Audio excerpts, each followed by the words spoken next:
السلام علیکم۔ M F کے نالج فیکٹری کے تمام دیکھنے اور سننے والوں کو خوش آمدید کہتے ہیں۔ دوستو، دنیا کے عجوبوں میں شامل دیواری چین انسانی ہاتھ کی ایک بہترین شاہکار ہے۔ دیواری چین کی عظمت کا اندازہ اس بات سے لگایا جا سکتا ہے کہ انسانی ہاتھ کی کاریگری سے بنی اس عظیم دیوار کو خلا سے بھی دیکھا جا سکتا ہے۔ کہا جاتا ہے کہ دیواری چین کو تعمیر کرنے میں 1700 سال کا طویل عرصہ لگا، اور بعض کتابوں میں یہ 2000 سال بھی بتایا گیا ہے۔ دراصل اس دیوار کی تعمیر منگول حملہ آوروں سے بچنے کے لیے کی گئی، جس کا آغاز 206 قبل مسیح میں کیا گیا۔ اس کے بعد بے شمار بادشاہوں نے حکومت کی اور چلے گئے، لیکن اس دیوار کی تعمیر ہوتی رہی۔ چین میں وحشی خانہ بدوش قبائل سے متمدن انسانی آبادیوں کی حفاظت کے لیے ایسی حفاظتی دیواروں کی تعمیر کی ابتدا 34 صدی قبل مسیح میں ہوئی تھی۔ بعض مورخین کے نزدیک حفاظتی پسیلے تعمیر کرنے کا آغاز چین کے شہروں کے گرد حفاظتی پسیلے تعمیر کرنے سے ہوا۔ 3 صدی قبل مسیح میں چین کے عظیم شہنشاہ شی ہوانگ تی نے مختلف ریاستوں میں بنے ہوئے اس ملک کو اتحاد کی رسی میں پرو کر ایک مملکت میں بدل دیا۔ 221 قبل مسیح میں اسے سارے چین کا شہنشاہ تسلیم کر لیا گیا۔ اپنی مملکت کی شمالی سرحدوں کو وحشی اور تاتاری خانہ بدوشوں کے متواتر حملوں سے بچانے کے لیے اس نے 215 قبل مسیح میں ایک طویل دیوار تعمیر کرنے کا حکم دیا۔ اس کام کے لیے شہنشاہ نے اپنی مملکت کے ہر تیسرے شہری کو جبری طور پر اس دیوار کی تعمیر پر لگا دیا۔ کہا جاتا ہے کہ 3 لاکھ سے زائد انسانوں نے مسلسل 10 سال تک اس کی تعمیر میں حصہ لیا۔ اس دیوار کے متعلق حیرت انگیز بات یہ ہے کہ اس کی تعمیر پر اٹھنے والے خرچ میں شہنشاہ کے خزانے کے تمام تر روپیہ صرف ہو گیا۔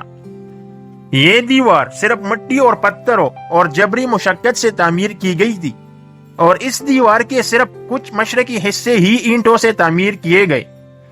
شہنشاہ شی ہوانگ تی اس دیوار کی تعمیر اور اتحادی چین کے علاوہ تانبے کا ایک نیا سکہ جاری کرنے، ریشم کو رواج دینے، اوزان اور پیمانوں کو ایک معیار پر لانے، ایک بڑی نہر اور کئی بڑی بڑی شاہراہیں تعمیر کرنے کے لیے بھی مشہور ہے۔ اس کے عہد میں 213 قبل مسیح میں وہ فرمان جاری کیا گیا جسے کتابوں کی آتش زنی سے تعبیر کیا جاتا ہے۔ اس فرمان کے ذریعے شہنشاہ نے زراعت، طب اور کہانت کے علاوہ تمام علوم کے متعلق کتابیں طلب کر دینے کا حکم دیا تھا۔ ناظرین کرام، دلچسپ بات یہ ہے کہ دیوار زیادہ تر پتھروں سے تعمیر کی گئی ہے، اور اس کے درمیانی خلا کو مٹی اور اینٹ کے روڑے سے پور کیا گیا ہے، جس پر اینٹوں کا فرش بچھایا گیا۔ دیوار کے شمالی طرف گنگرا دار مورچے رکھے گئے ہیں، اور تقریباً 590 فٹ یا 180 میٹر کے بعد نقاب بانی کے لیے ایک چوکور مینار تعمیر کیا گیا ہے۔ اپنی تمام پیچیدگیوں کے ساتھ یہ دیوار تقریباً 4000 کلومیٹر طویل ہے۔ اس کی تعمیر میں تقریباً 4 کروڑ 72 لاکھ کیوبک فٹ مٹی اور تقریباً 1 کروڑ 57 لاکھ کیوبک فٹ پتھر اور اینٹ استعمال ہوئی ہے۔ تاریخی عالم میں انسانی ہاتھوں سے تعمیر ہونے والی یہ سب سے بڑی دیوار اور سب سے بڑا تعمیراتی منصوبہ ہے۔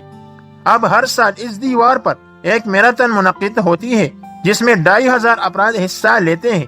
دوستو، دیواری چین کئی صوبوں میں پھیلی ہوئی ہے۔ اگرچہ قدیم دور میں اس دیوار کا مقصد چین کو سلطنت منگولیا کے حملوں سے بچانا تھا، لیکن بعد میں اس دیوار نے ایک مشہور ترین سیاحتی مقام کی حیثیت اختیار کر لی، اور آج بھی لاکھوں سیاح ہر سال اسے دیکھنے کے لیے چین کا رخ کرتے ہیں۔